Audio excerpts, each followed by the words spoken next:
This is a particle podcast. WA Science told different. Powered by SciTech. Please Look Up is recorded at SciTech on Whadjuk Noongar land. Good evening, everybody. My name is Leon. And I'm Beth. And welcome back to Please Look Up, your monthly deep dive into space news. And commentary. Recorded at SciTech on Whadjuk Noongar land. Beth, thanks for being here again. It's a pleasure to be here myself. Thank you for having me, Leon. But what's up this month? The question that defines our lives. What's up this month? Yes, if you're looking up in the night sky this month, I think it's all about the Milky Way in winter. Yeah. So we've obviously, July brings us nicely into winter, and it is the best time of the year to see the Milky Way galaxy. Why? Why? Good question.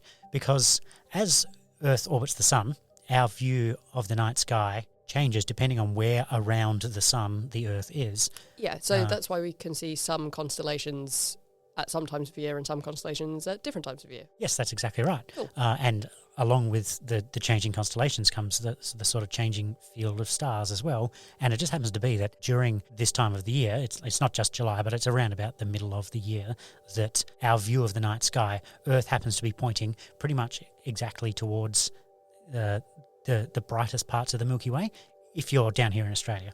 Right, which I guess is slightly frustrating for us because it's winter, which means it's also the time of year it's most likely to be covered with clouds. Yes, we have this irony. The best time of the year to look at the night sky for the Milky Way is also the worst time of the year to look at the night sky. But if you can get out and away from the city lights, you don't have to get far to even get a half-decent view. You'll just notice that there's just so many more stars visible than typical, and that the bright smudge of the Milky Way is kind of stretching all the way across the sky.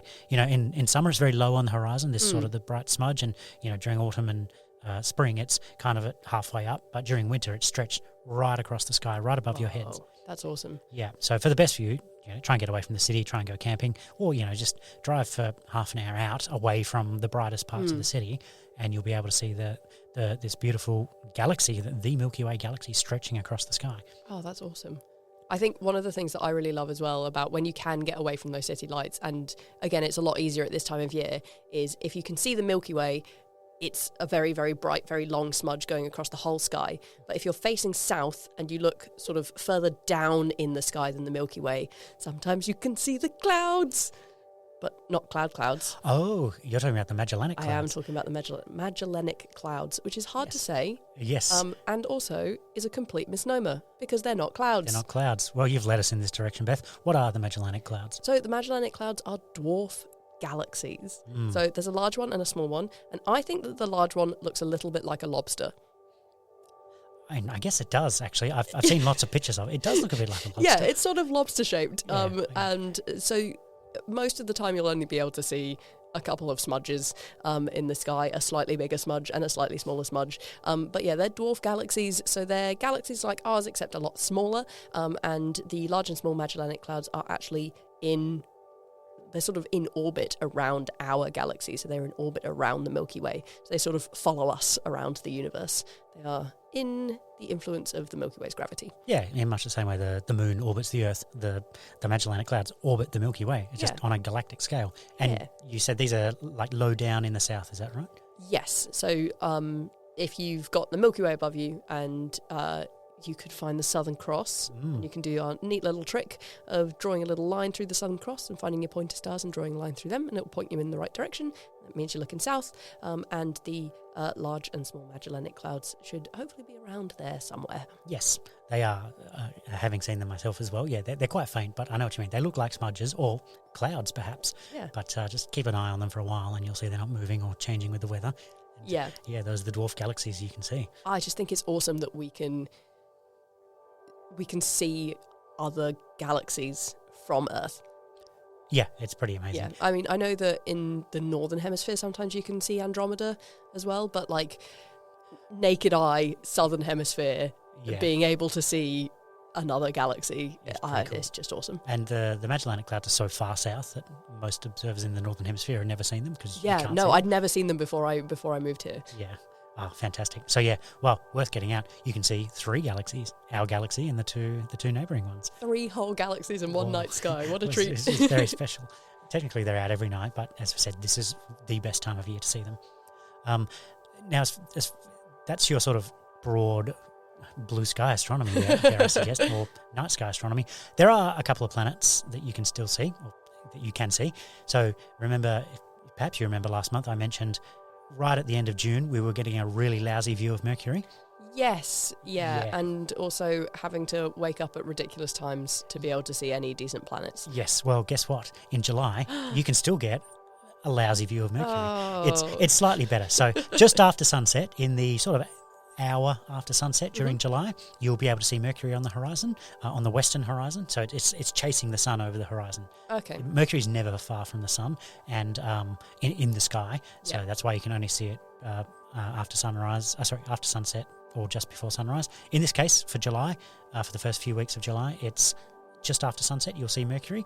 It is moving night after night, so it moves quite quickly, and it doesn't hang around the whole month, so you've only got a couple of weeks to really see it. It's quite low on the horizon.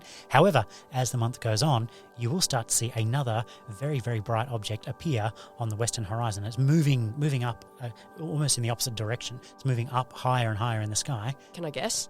Take a I guess. genuinely have no idea. Is it Venus? It is Venus. Yeah! Yes, the evening star. Hey, That's not a that's star. why I thought it was that. I was like, oh, a very bright light in the evening? Could Venus! it be? Yes, you're right. And Venus still orbits closer to the sun than Earth does, but it's further out than Mercury. And for that reason, it moves slower and it moves higher up in the sky. And as a result, it stays around a lot longer. In fact, Venus will be in the western sky after sunset for about the next 6 months. So with the planets in general, looking for them in the sky, their proximity to the sun in the solar system, that affects their proximity to the sun in our night sky? Yes, absolutely right. So if you think, for example, like Mercury or Venus, they are closer to the sun than us, which means if you want to look in the general direction of Mercury or Venus, you need to be looking in the general direction of the sun as well. Yeah. And so that means, they're never far from the sun in the night sky, because they're never in the daytime sky as well, because they're never far from the sun in real life. And that's why it's quite difficult to observe them. Another way of saying this is you will never ever see Mercury or Venus at midnight, because what does it mean to see something at midnight? It means you're in the middle and the sun is on one side, opposite side, and the planet is on the other side, and Earth can never get in between Mercury and the sun, or Venus and the sun, which is why you can never see Mercury or Venus at midnight, unlike, for example, all the other planets which are further away. Not all at the same time, but you can see other planets at midnight depending on where they're up to in their orbits, because they can be on other sides of the sun from Earth. Oh, that's cool. Does that... Because I know that Venus is very, very bright in the night sky. Is that because of how close it is to the sun then? Partially. It's a bit of both. But it's not just that, because Mercury, on the other hand, is not as bright as Venus, but it is closer to the sun. It's a little bit of everything. Absolutely, yes, its proximity to the sun does make a difference, because it's getting a lot of light. Yeah. And therefore it has a lot to reflect. Yes. But it also is helped by the fact that Venus's atmosphere is covered, there's a lot of clouds on Venus's atmosphere, and those clouds happen to be quite reflective, and that's why it also depends on the reflectivity. Compared to if Venus had a totally dark surface that just absorbed all the light, it would be a little bit harder to see in the sky. Yeah, because I guess even if you compare Mars and Jupiter, Mars stands out because it's red, but it's not a very bright red, whereas Jupiter does look quite bright in the night sky, but it's a very cloudy planet. Yes, that's absolutely right. And that comes down to a bit of both. And Jupiter is a lot bigger than Mars, so it has a lot more surface area to collect and then reflect that light back out. But yes, you're right. When we're seeing the light from Mars, we're seeing the light that is reflected off the ground of Mars, which is not really as reflective as the clouds of Jupiter, or in this other example, the clouds of Venus. And in fact, after the Sun and the Moon, the two brightest objects in the night sky that you'll see are Jupiter and Venus. Oh. So, and partially is because of the reflection of the clouds. Part of it is their size. Part of it is their proximity to the Sun. There's all these. There's no single thing that makes them that bright. It's a combination of factors. Combination of factors. That's right. It'd be nice for me to have a nice simple answer. This is why, but it's it's a little bit of everything. Well, but I guess clouds contribute to brightness, which seems backwards here on Earth, when it's cloudy. It's dark. To be fair though, sometimes when it's cloudy, you go outside and it's cloudy, but you still need sunglasses because it's Yeah. bright and dark at the same time. That's true. Or have you ever been on an aeroplane that's flying above a storm? Yeah.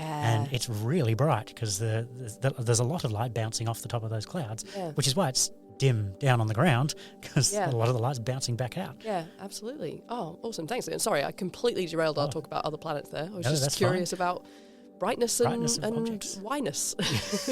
Absolutely. So yeah, Mercury and Venus in the western sky in the evening after Mm-hmm. sunset during July. Mercury won't be there for long, but Venus will be there for months, so don't worry if you miss it. In fact, it's probably only going to get better over the next few months.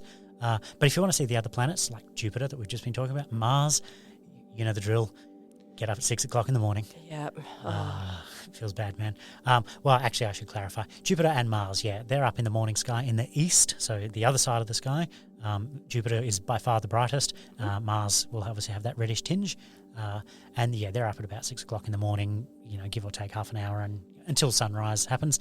Saturn is kind of exactly in the middle. Saturn is technically rising at about 10 p.m. Okay. However, like any rising planet, it takes an hour or two for it to get high enough above the horizon for it to have an actual decent view. Yeah. So you either need to be up late or up early.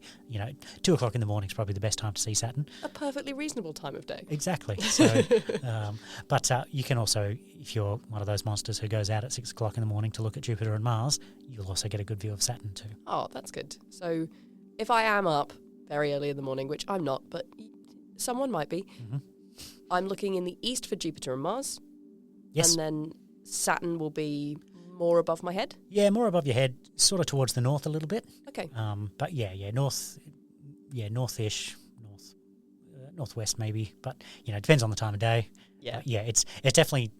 A couple of months ago, it was noticeably not too far from Jupiter and Mars over in the east. But over time, it's It's the moved. planets have moved and things Yeah. like that. So it's now kind of just distinct on its own. Cool. So we've had some planets. We've had some galaxies. What else is going on in the night sky? Well, I want to draw us now to a constellation. Is it the constellation? It's the. Yay! Now, really quickly, I have thoughts about what the constellation of the month should be because July is my birthday. Oh, it is. So Okay. for me, the constellation of the month should be Leo. Yeah, okay, that's nice. Astrologically, I'm a Leo.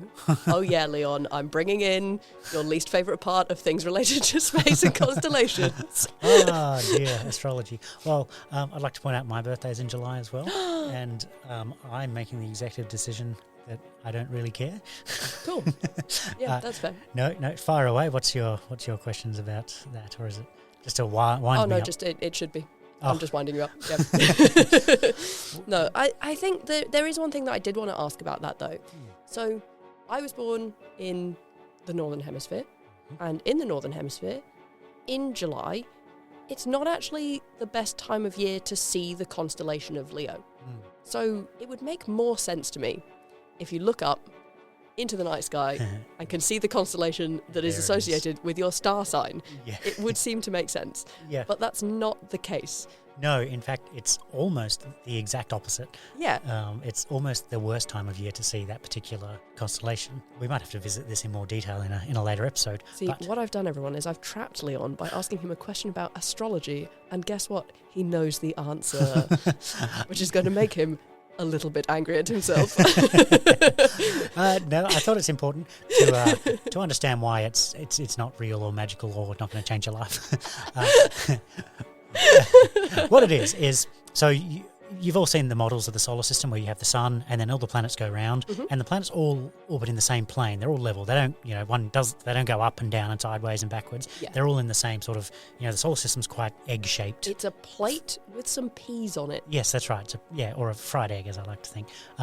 And what that means is, as the Earth orbits the sun and you look at all the other planets and the positions of them, the background stars in the background of your observations is only a very small part of the sky. It's like a very, this strip around the sun of stars Yeah.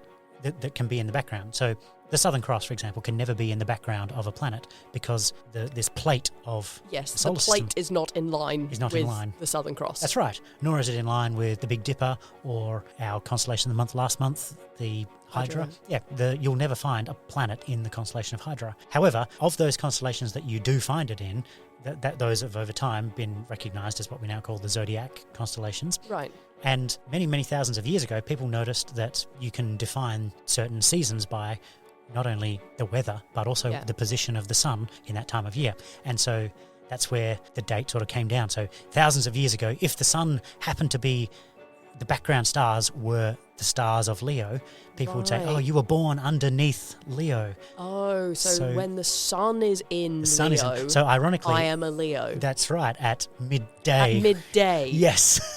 That's thoroughly unhelpful. Yes. However, a few thousand years ago, people noticed, do you know what? According to our calendar, it's actually the same dates every year. So let's just cement those dates in.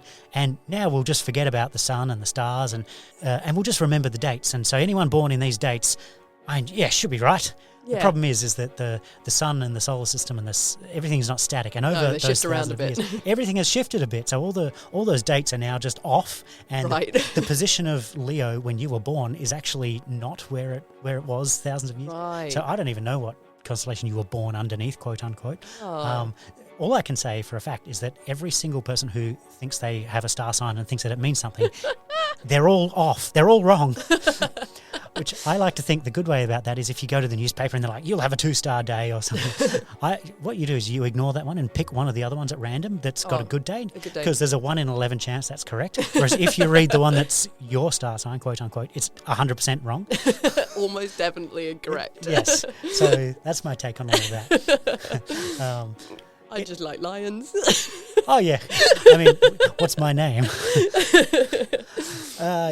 Look, it's interesting, and it does show that once upon a time, astrology and astronomy were not that different, and they were based on the observations of the stars. Yeah. It's just in its modern woo interpretation, it's gotten so lost from its origins that it now is just a pile of nonsense. But, thousands of years ago, when people in the days of ye old, they needed to know, when should I plant my crops? I don't know how to read a calendar, but I do know when that star is there, and that star is my symbol. I'll make a mental note. Every time I see that star each year, it's time to plant my crops. Well, there's a lot of stars and constellations that in different cultures, like the name of the star might mean, Sirius, the dog star, is associated with the dog days, which is summertime in the Northern Hemisphere. Right, there you go. Is it? Winter. Oh, now I'm getting all mixed up. Spring or something. I've read about it. The sighting of Sirius was the time to harvest your crops or plant them, one or the other. I can't remember. Yeah, exactly. So people have assigned stars meaning for very, very important things throughout history, and I love how, I really enjoy how that has filtered through. I think it's very silly, but it's quite romantic. I quite enjoy it, and to be honest, if it's getting people looking up at the night sky, good. I agree with you 100% on that. I just don't think it does. And, and the other problem being is that, if you read it and you know it's a little bit of a joke and you're like, I'm going to have a bad day today because the paper says so, that's fine. But if you're making serious life decisions based on what someone has written from artificialintelligence.com, write me a star sign, and then you're like, I should place my money in this bank account, or I'm going to have a good day today, I'm going to meet my one true love. If you're actually making real life decisions on that, that's when it becomes problematic. So what we now need to know from people listening is, based on everything that's just happened, knowing that your birthday is in July, but not knowing when in July. Oh, no. Whether Leon is a Cancer or a Leo. Let's see if you can guess. As soon as you started that sentence, I knew where that question was going. Okay, so what's the real constellation of the month, seeing as I can't steal it and have it be Leo just for my birthday? We mentioned it last month as part of our story related to Hydra, but I thought we'd make it the real star of the show. It gets its own moment to shine. Yeah, it gets its own moment. And that's Corvus the crow. Ah, the crow. And the reason I've made it the constellation of the month is because it's a lot easier to see than Hydra. Yes. So if you remember, we mentioned Hydra's quite a faint constellation, and you kind of need to know. Sort of very faint, very long, and takes up quite a lot of the sky. Yes, that's right. So yeah, it is definitely large and impressive. It's just kind of, I don't want to say unimpressive, but hard to look at. But yes, hard to spot. Hard to spot, yes. But impressive once you get it. Yes, that's right. Corvus, on the other hand, is very easy to look at. And in fact, before I really was the space expert that I am now, I used to look at Corvus every night when I was out walking, and I'd be like, I wonder what constellation that is. And I eventually looked it up and went, oh yeah, it's really, really distinct, really obvious. Yeah. It's basically a diamond-shaped pattern of stars. So I think that it looks like a meat cleaver. How so? Well, so because you've kind of got, or a sail, like a sail of a sailing boat. Yeah, I can see a sail of a sailing boat. Yeah. Oh, a meat cleaver, right. So I thought you yeah. meant a meat, like hammer.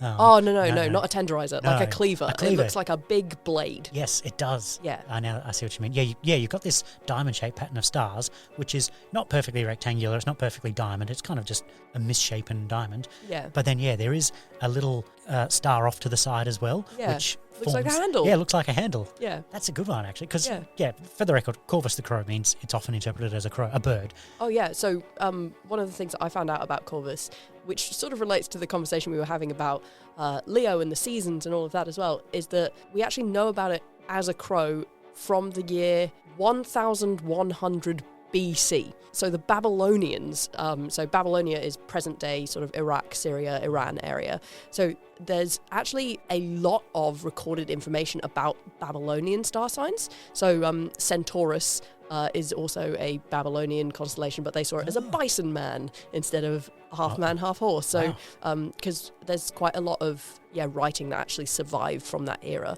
So the Babylonians also saw it as a raven, and it was sacred to the god Adad, who is the god of rain. At the time, in Iraq, Syria, Iran, it would have risen just before autumn time, so signifying that the rain is going to come. There we go. Which is really fitting for us in Australia, Yeah. because now, in the winter, it is rain time. So I thought that was quite good. That is quite nice. Well, there you go. So if you want to see Corvus, it's quite high up in the southwestern sky during the month of July. Okay, so if I have found the Milky Way, am I looking... So I'm facing south. We're always facing south because it's easy to find, because we can find our Southern Cross, we can face south. I've got the Milky Way stretching out in front of me. Am I looking above or below the Milky Way to find Corvus? This is assuming you're facing south. Yep. Yeah, you can see the Milky Way stretching above your head, which kind of loosely stretches from southwest to northeast. Okay. It depends on time of day, but Yep. I'm thinking of like early evening, 9, 10 o'clock at night. Yeah. It's the Milky Way will be almost in a vertical above your head, and it's just off to the right. Yeah. Cool. And we're looking for this meat cleaver or this diamond-shaped pattern of stars. But now that you say that, I can see a meat cleaver more than I can see a bird. But also, it doesn't take a lot of imagination to see a bird there either. It's a very forgiving shape. Yeah. You look at some of the constellations and you're like, really? Yeah. And then there are some constellations which just have so many stars. In all honesty, you could just make whatever shape you wanted out of all of that. Yeah, But, exactly. Corvus does, I think, meat cleaver at first, and then I've had friends who are really into boats who are like, no, that's a sailing ship.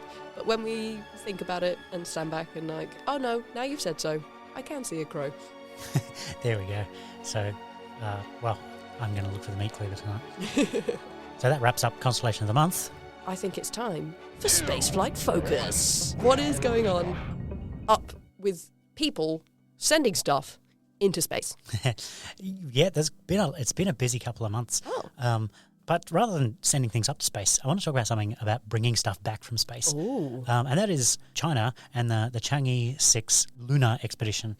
Oh. So China has a space program. We don't hear as much about it as we do about the other international space programs. I feel like there's a little bit of international competitivity. That's not a word. Competition? Yeah. Yeah. Between... I think it's because China has its own space station. Everyone else has the ISS and they're all happy with the ISS. And then there's also the Chinese space station. I feel like there's a little bit of rivalry. So we tend to hear a little bit less about the Chinese space ventures. Yes, we do. And there's a huge amount of tension between, it's mostly US and China. Yeah, a bit of global politics. Yeah, China has their own space station because they are not allowed to go to the International Space Station because the US won't cooperate with them. Yeah. So that's why. And then Russia's this kind of awkward middleman who's not really on the best of terms with the US either. Yeah. But so as a result, we tend not to hear much about it, but this is a civilian. This was not a military mission. There's a lot of suspicion about Chinese military activity in space as well. Yeah. But the Chang'e 6 was a lunar mission designed to go to the far side of the moon So, yeah, the side of the moon that we can't see from Earth. The Pink Floyd side. No. That's the dark side. Yes, that's another rant for another day. There is no such thing. There's a night side of the moon. We'll have to have a space in pop culture section so that we can talk about how much it gets it wrong. Yeah, and misconceptions. Good album, though. Great album. Yeah, went to the far side of the moon. So when you look at the moon, there's something you always knew, that just not till someone spells it out for you. We've only ever seen half of the moon from Earth with our eyes, and that's just because the moon, its rotation is in sync with its orbit, meaning it rotates exactly once for every time it orbits the Earth exactly once. And what that means is we always see the same side of the moon from here on the ground. The same side of the moon is always facing Earth. That's right. And however, the Chang'e 6 was designed to go to the far side of the moon, so we couldn't see it, which presents its own set of complications. Like, how is that any different to just going to the near side? Isn't it just hard? Yes, it is, but the other hard part is that if you've got something on the near side of the moon, you can still point an antenna at it and talk to it, whereas to talk to something on the far side of the moon, you need a separate satellite as a relay to communicate with this. Yeah, so basically all of the satellite communications that we use at the moment need clear line of sight to talk to things, and they can't get through the moon. That's right, yeah. It physically cannot get through the moon. So I guess like the easiest way to compare that would be if anyone's familiar with using like a GPS or a satellite phone, and if you've got a dedicated GPS device, if it can't see the sky, it's going to struggle because it's using satellite. Yeah, so that's true. Same thing with trying to send instructions or information to something that's on the far side of the moon. There's a moon in the way. Yes, thousands of tons of rock in the way. Yes, but it was successful. So it launched on the 3rd of May, so a couple of months ago actually, and then touched down, and quite successfully, all autonomously. There's no one on board. This is just a robot. And the main exciting thing about it, that's sort of the really exciting news, bringing things back, is that it collected a sample of about 2 kilos of rock and sand from the surface of the moon, put it in a little capsule, sent it back up into space, and brought it back to Earth. And it just on Tuesday, a couple of days ago, that little capsule landed back in Mongolia, and now we have a sample from the far side of the moon. That sort of thing sounds simultaneously really basic and really impressive. Yeah. It's like, so we sent something to the moon and brought it back. We've done that like loads of times. It's like, no, but it's the other side of the moon. The other side, and it was all autonomous. There was no people and nothing. Yes, that was really cool. Did we ever send people to the far side of the moon? No, not the landing. So people in spacecraft orbited to the far side of the moon. Yeah. Have people walked over to the far side of the moon? No. So they've only ever stayed in sight of planet Earth? Yes, that's right, for the people on the surface, yeah. When they're in the spacecraft on the far side of the moon, there were moments of radio blackout. Yeah. And that was the first one on Apollo 8 when they went behind the moon for the first time ever. Yeah. And everyone was really nervous. Are they going to re-establish contact afterwards? And they did. Good. But yeah, exactly. So yeah, this is the first time that we've had samples from the other side of the moon. Yeah. And I guess then we're looking forward to seeing how different they are, if at all. Yes, that's right. I guess it could be, moon rock is moon rock, or it could be something really weird. It could be. Yeah, so this is particularly interesting because it was the far side, but also quite far south. It's in the lunar South Pole. Mm-hmm. But South Pole and the moon is like anything below 60 degrees latitude, so it's quite a generous definition of South Pole. Yeah. But yeah, inside this enormous crater called the Apollo Basin, or sometimes the Aitken Basin, things like something like that. And that's really interesting because when you look at the near side of the moon, and you can see those dark parts, and people call them man in the moon and things like that. I see a rabbit. Yeah, I see a rabbit too. Those we understand to be formed by enormous collisions that sort of gouged out huge craters in the moon that then filled with lava, and that's what caused this dark region here. And then in the South Pole, this huge basin that this has collected samples from, they're kind of unsure how that basin formed and when it formed. It seemed to have formed after those dark parts we can see on the moon. So we're trying to understand the history of the moon based on what we can collect from these rocks. So yeah, we're expecting them to actually be a bit different because all of the Apollo missions that were the only ones that landed people on the moon, they collected rock samples from up and around those dark areas that we were talking about. Not just those, but around that near side. Yeah. But yeah, we haven't got any rock samples from down south, and this is a particularly unique area down south that will tell us a little bit more about about the history of the moon, hopefully. But yeah, we kind of need to look at the rocks to find out. Yeah. We can make guesses. So scientists think that after the moon formed, there was this increased period of asteroid bombardment called the late heavy bombardment. But evidence for that is very hard to come across because this happened more than 4 billion years ago.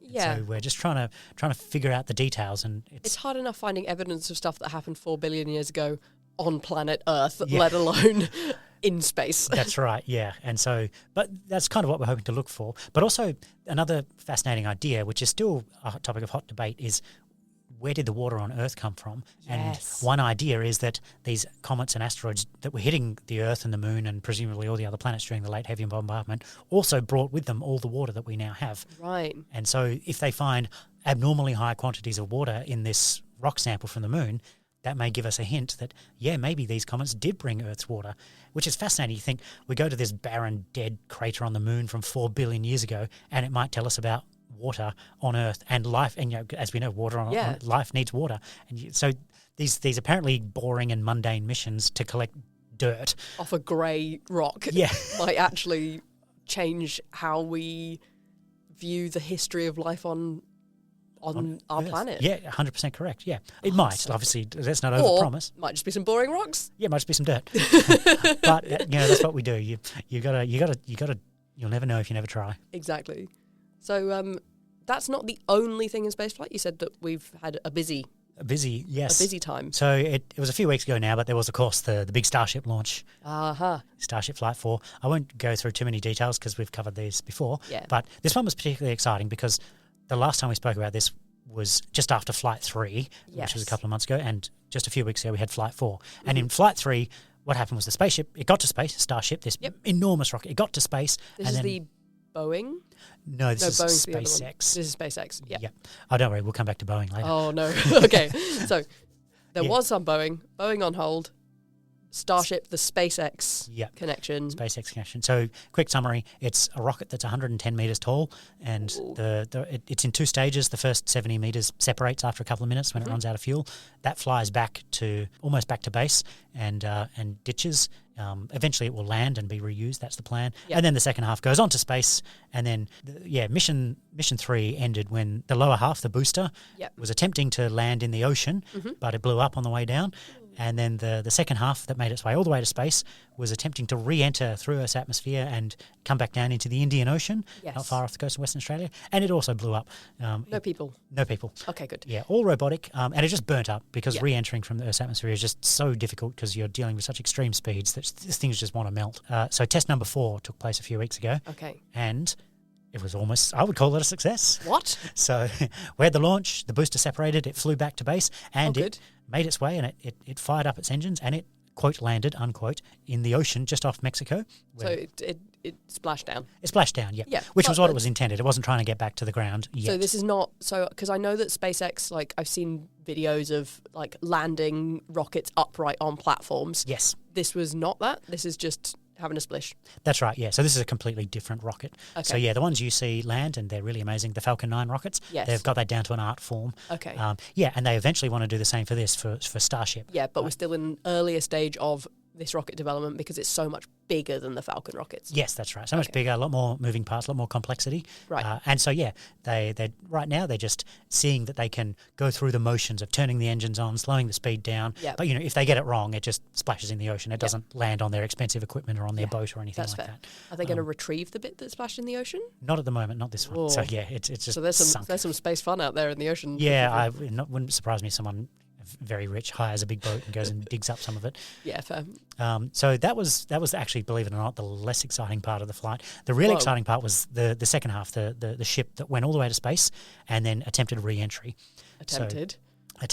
So this ship's about 50 meters long, which is already enormous. Huge. It's huge. I can't even conceptualize what 50 meters long is. How big are we talking in, like, football fields? Well, I was just about to say, here's an analogy that won't be very helpful for you, but in AFL, we have the 50-metre line. Okay, so, that far. Yeah, so just imagine that.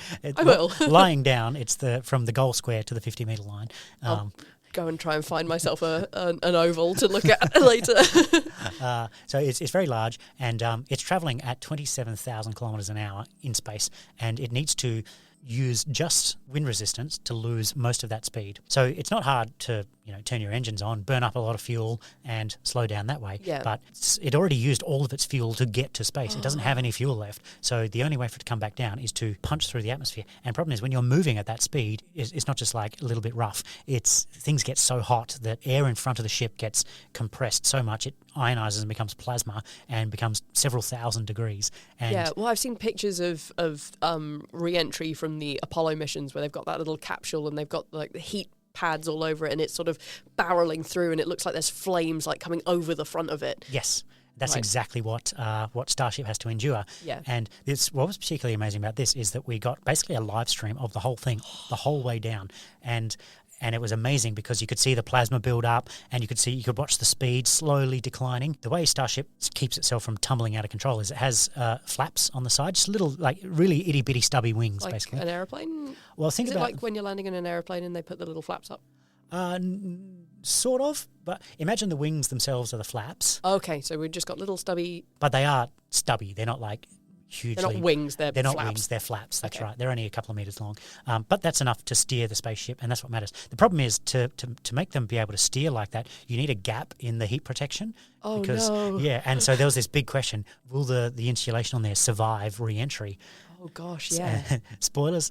Just barely. Okay. And so there's this amazing camera footage looking at the flaps, and you can start to see after about 5 minutes of punching through this plasma, there's this little leak that starts. Yeah, little eddy into the low pressure zone. And at this point, I was watching. I'm like, they've lost it. It's gonna. It's something gonna will explode. catastrophically fail, and we're just gonna lose signal straight away. And you could see this little leak turned into a big red wound, and then you could start seeing pieces of the flap melting off. Like, and this thing's made of steel. Steel doesn't melt at a very low temperature. It's more than 1,000 degrees, and so that shows you how hot this plasma is.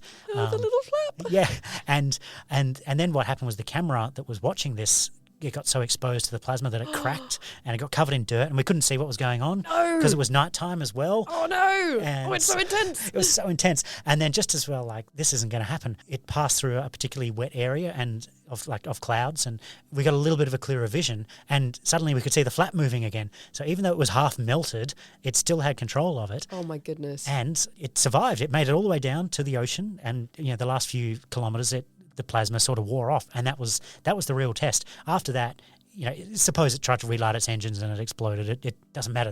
They made it through re-entry. Yes. They almost that was melted. what they wanted. Yeah, they almost melted. There were however many people were watching this live stream, just clenched butt cheeks. Yeah.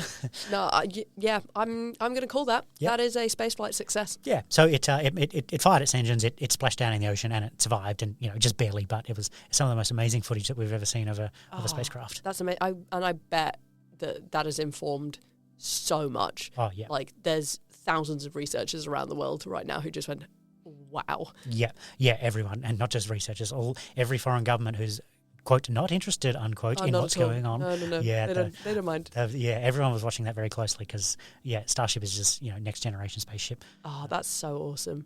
So, Because I guess it's big enough to... Because one of the big things about spaceflight in general is that it's not hugely commercially viable. Like we were talking about last month with like space tourism and stuff. There's loads of controversy, pros and cons around it. But the bigger the ship you're sending, the more economical it becomes. yes, that's right. So this could be... Well, this is a big deal. Yeah, A big very, very big deal. Yeah, and so that's the sort of goal. So when people talk about spaceflight, they talk about price per kilo to orbit. Yeah. How many dollars per kilo? Because that's really what it is. It's the weight that matters. Yeah. So spaceflight during the space shuttle was around about $70,000 a kilo, whereas on the Falcon 9 it's about $5,000 a kilo. So it's an order of magnitude better. And then by the time Starship comes around, I mean, obviously they'll probably still charge a minimal operation price. Yeah. But that might come down to hundreds of dollars per kilo, which doesn't sound cheap, but it's still... It's revolutionary. It's an order of magnitude. It puts it in the realm of, individuals and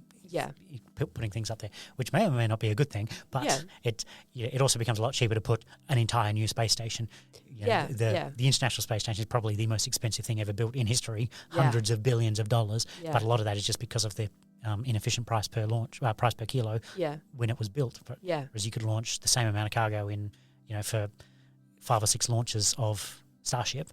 Yeah. And, that might cost you 1/100th of the price. But I guess how old is the International Space Station now? It started construction in 2001, I believe. So Yeah. some of the oldest parts are really quite old. Yeah, so I guess we're also coming to the point where talking about stuff like the International Space Station, you do get to a point with certain things where it becomes cheaper to build a new one from scratch than it does to gradually, bit by bit, replace the old one. Yeah, that's right. So, yeah, we're getting to a point where it might be, I don't think in the next 10 years, but getting towards new ISS time. Yeah. Well, that's right. The ISS is currently not really funded beyond the end of this decade. Yeah. So, yeah, that's right. And also the next generation, I don't think will be ISSs so much as commercial space stations. Yeah. Which, again, presents its own raft of ethical problems. But that's a story for another few years from now. Yeah. Well, we might have gotten the ships to the point where the ethical discussions are viable. Yes. Yeah. There So you go. is that all for our flights? I think that's probably a nice amount for now. I will just draw everyone's attention, though. It doesn't sound very exciting, but there is one exciting launch that hopefully will be taking place during July, which is the Ariane 6. I haven't heard of Ariane before at all. Yeah, and that's an interesting one because you're from over there. So the Ariane 6 is the European Space Agency's new launch vehicle. Oh, that's exciting. So so Ariane is a family of rockets. There's the Ariane. Going back, they retired the Ariane 5. It's a design of rocket. Yeah. And, So like the Falcon, yeah. like the Starship, Yeah, the that's Ariane right. is Yeah. one of those. 100% correct. And the Ariane 5 was very, very famously reliable launch vehicle. Yeah. It actually launched the James Webb Space Telescope. Yes. And a bunch of other famous launches, except for its very first launch, which had a bit of a problem and blew up after a minute. Just don't talk about that one. Yeah, we just don't talk about that one. That's a story for another day. But yeah, they retired the Ariane 5 a bit too soon. The Ariane 6 wasn't quite ready, and so the European Space Agency has been without a launch vehicle for about a year now. Have they just been borrowing the... They've been putting them on other Yeah. launches. It's not that they retired too soon. They had another rocket called the Vega C, which was their sort of light lift launch vehicle. Right. But the problem is that just after they retired the Ariane 5, they found a problem with Vega. So they had to ground Vega before Ariane 6 was ready. Long story short, they're finally ready to launch Ariane 6, hopefully during July, and it'll be a nice welcome return to the European Space Agency to the launch business. Good. So let's keep an eye out for Ariane. Ariane 6. Now, That's right. thank you, So Leon. I have a question for you. Oh, Because I believe it's time. I would like to learn something about what space words mean. It's Space time words? for Deep Sky Dictionary. Deep Sky Dictionary. I am not sure I know how to answer that. So, Deep Sky Dictionary this month, so this is still relatively new. It's Yes. pretty self-explanatory, so I'll tell you what it is anyway. Deep Sky Dictionary is when we find a word that space people use and tell you what it actually means, because a lot of the time, space folks in general like to throw around a lot of jargon. So this word, our word of the month, is parallax. Oh, parallax. It's Good very, word. yeah.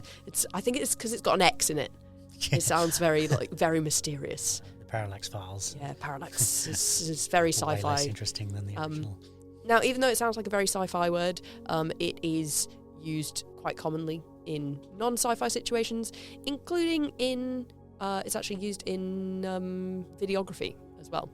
Wow. Because what parallax is it's when the position or direction of an object appears to be different when you view it from different positions. Yes. Which sounds really confusing, but it's actually not. So the easiest way to think about parallax is if you hold a finger up out in front of you and you look beyond it, sort of to a point in the background, and close one eye. Yep. And then swap eyes. Oh, so like close the other eye and open. Yeah. And you can see that your finger appears to move between two different places when you're opening and closing a different eye. Yeah, compared to the background. Yes. Compared to the background. Your finger's not moving. It just looks like it's moved because you're viewing it from two different positions. You're viewing it from one eye, which is slightly further to the left of your face, and then another eye, which is slightly further to the right, unless you don't have two eyes, in which case you wouldn't experience this parallax. So... No, you just wouldn't. Yeah. So it happens in videography because of the difference between when you're using a viewfinder and what's actually being seen through the lens. So if you're looking at a camera, if you're looking through a very small glass viewfinder, you'll see something, but the lens is slightly further down and forwards than the actual viewfinder. So what's actually coming through the lens is going to be slightly different to the viewfinder. until the advent of digital, I think that digital viewfinders have changed that a little bit, just because they can see what the actual lens is seeing. But in a sort of old school viewfinder, it's going to look a little bit different. So why is this relevant to space? Because we look at things from different positions. We look at things that are very far away from us. We look at things out in space. We look at stars, and stars, depending on where you're looking at them from, could look like they're in very different positions compared to their background.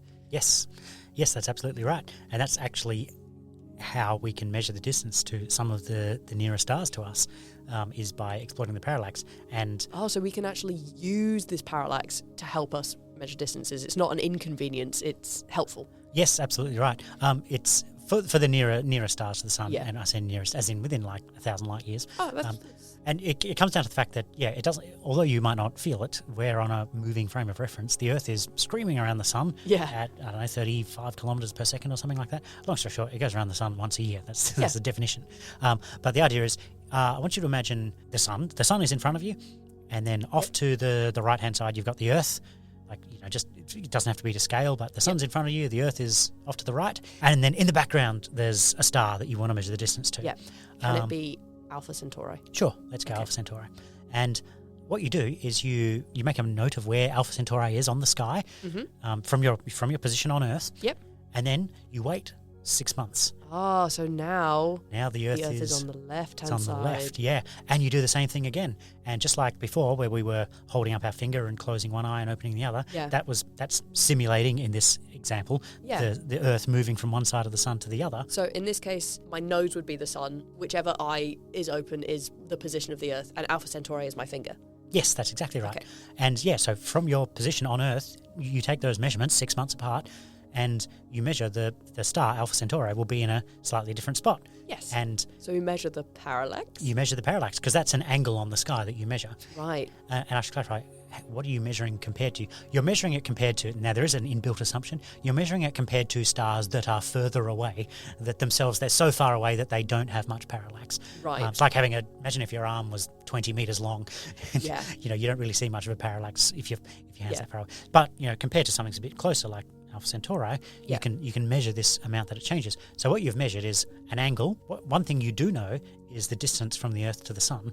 Right. And so what you can do is you can draw a triangle. You know the distance of one of the sides. You know the angle of... It's a very pointy triangle. Cheeky bit of trigonometry. Yeah, you draw a triangle from Earth the first time you took the measurement, and then Earth 6 months later, and then... So that's your base, and then it's a very, very long, skinny triangle, because the all third the way point, out to Alpha Centauri. And you know what that angle is now, because you've measured it. Because I measured it. Do some trigonometry, and you can measure the distances to stars. That's very impressive. Well, that leaves us time for just one more segment. One final segment. The best segment ever invented for radio. Space Picture of the Month. Space Picture of the Month. Alrighty. I will go first. I am currently sending you my Space Picture of the Month. I think you'll find it fairly familiar. Ooh. Okay. Wow. What are you seeing, Leon? I know you know exactly what this is. Yes. Now, how to describe it without just launching into it. It's important to actually describe the background. The surrounding, it's a rectangular picture, and the background is black. It's just black. Yeah. However, center of it is a huge orange disc, which I know to be the sun. It is indeed the sun. So it looks almost like, proportionally, not colour-wise, but proportionally it looks a bit like the Japanese flag. Yes. Yeah, I think maybe even the circle's slightly bigger than but that is... Yeah, if you're trying to visualise this. Yes. However, I was going to say it looks like an orange. But that's where I thought you were going. Completely incorrect. We have this big orange sun in the middle of the picture, and you can actually see a couple of sunspots. There's these tiny little black smudges on the surface of the sun. However, that's really not the bit that's drawing the attention, because it looks like about a quarter of the sun has been eaten. There's this huge black misshapen, almost like potato-shaped hole in the image of the sun. But I know that there's not a huge potato-shaped hole in the sun. So what are we looking at, Beth? We're looking at an eclipse. Last month, I brought in a picture of the Earth and the Moon from Mars, but I brought in a picture of the Earth and specifically the moon Lunar from Mars. This is another picture of a moon from Mars. Oh, right. I thought you were going to tell me that this picture here is of Oh, no, Earth? this is not. No, last month's picture was of the Earth and Lunar. Ah, gotcha. This month's picture is of a moon. It's of a moon, yes. But not lunar. This is a picture of a solar eclipse from Mars. I always have to take a second before I say solar or lunar eclipse because both of them involve the sun and the moon. So it's like, wait, which one's which? This is a solar eclipse from Mars. So this is Phobos, and Phobos is one of Mars's 2 moons, but yes. Mars's moons are quite different from ours in a number of ways. So one is that Phobos is potato-shaped. Our moon is nice and round. Right. So I think that's just to do with relative size. Our moon's quite a lot bigger than Mars's moons, and some things in space need a certain amount of gravity to be able to sort of maintain a round shape to pull themselves round. So Mars's moons aren't quite big enough to do that. So it's a lovely potato. It's also, 1, quite a small potato, and 2, here on Earth, and I think we have mentioned this before when we've spoken about eclipses, we are actually really lucky that we have eclipses the way that we do, because the sun and the moon just happen to look about the same size in our sky.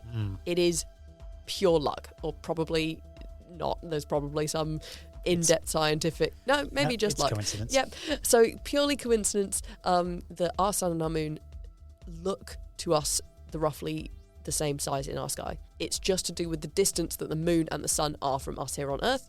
On Mars, the moons are a lot smaller. Mars is a lot further away, which means that those relative distances mean that Mars's moons cannot totally eclipse the sun. They cannot totally get in the way like our moon can.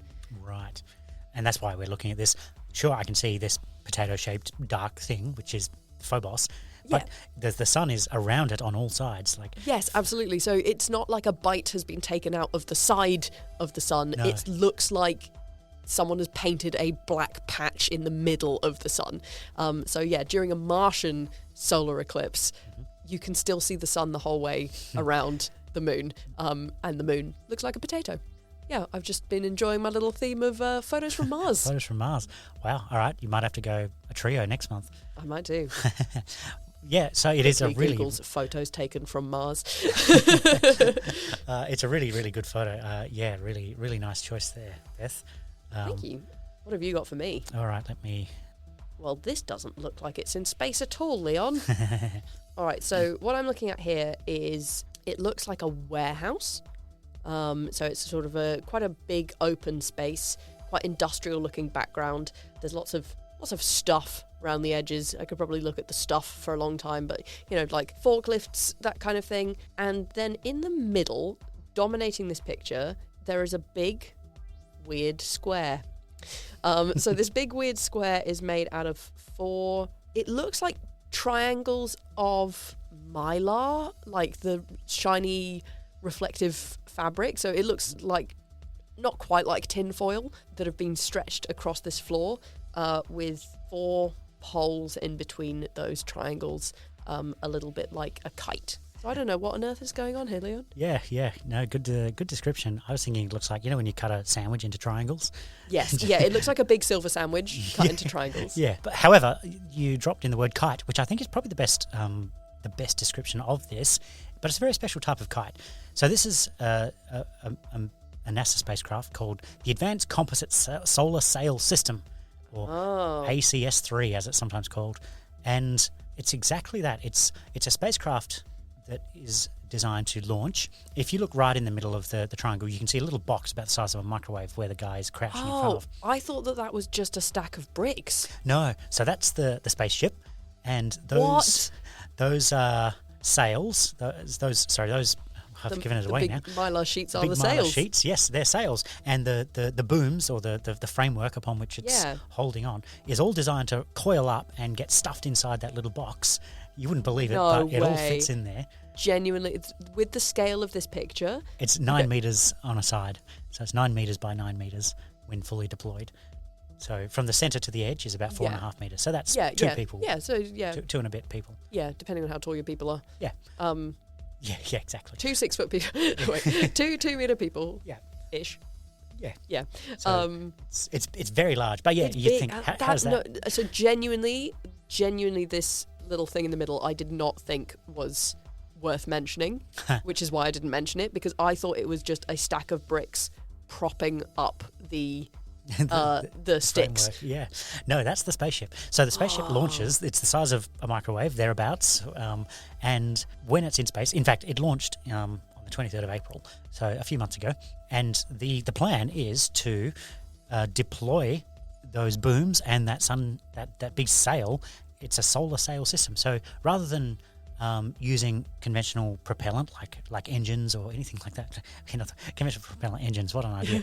It's designed to catch sunlight, and that's why the surface is very reflective. Yeah. There was a huge discovery when this was figured out in the late 19th century, but light carries momentum with it. So you know when you're in the beach and you're and you're holding up a kite, and the wind, even though the wind is invisible, you know that it's there. You can feel it pushes things, and that's how kites work, because the wind, the particles of the air push on the kite. Well, the same thing is being experimented with here. You're getting into photons? Yes, photons. So sunlight itself, it's a minuscule amount of energy, but Is it a wave? Is it a particle? Yeah. Yes. Yeah, doesn't matter. It carries momentum, and the idea is by catching enough of these photons, you can use it to steer and operate your spacecraft without conventional fuel.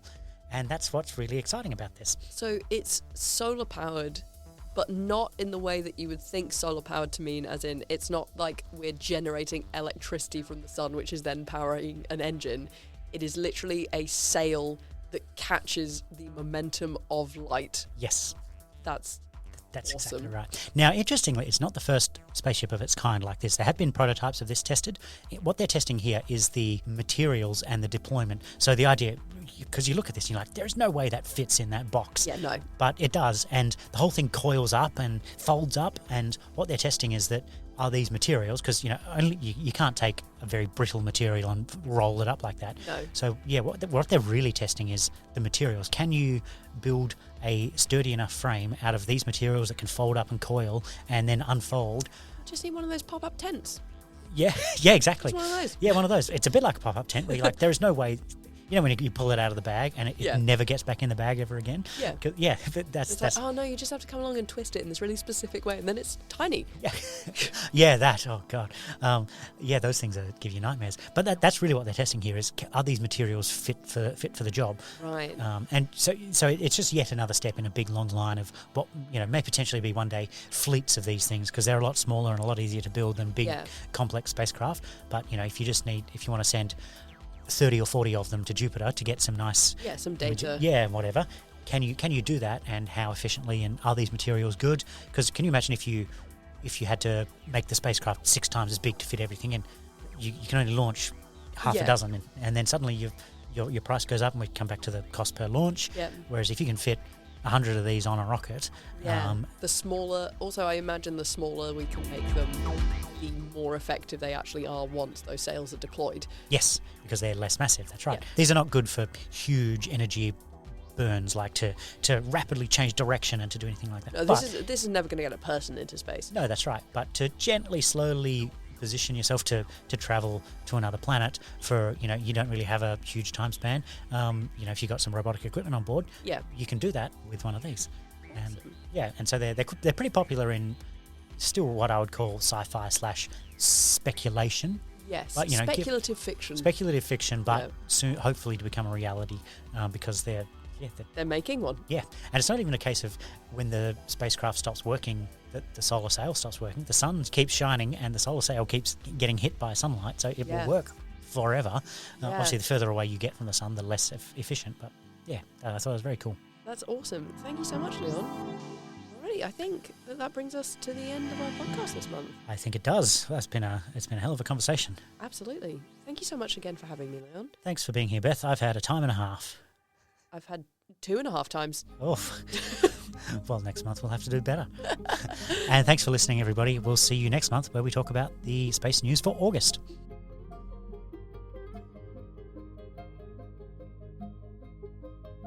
If you want to hear more interesting space news, check out the website particle.scitech.org.au for more information.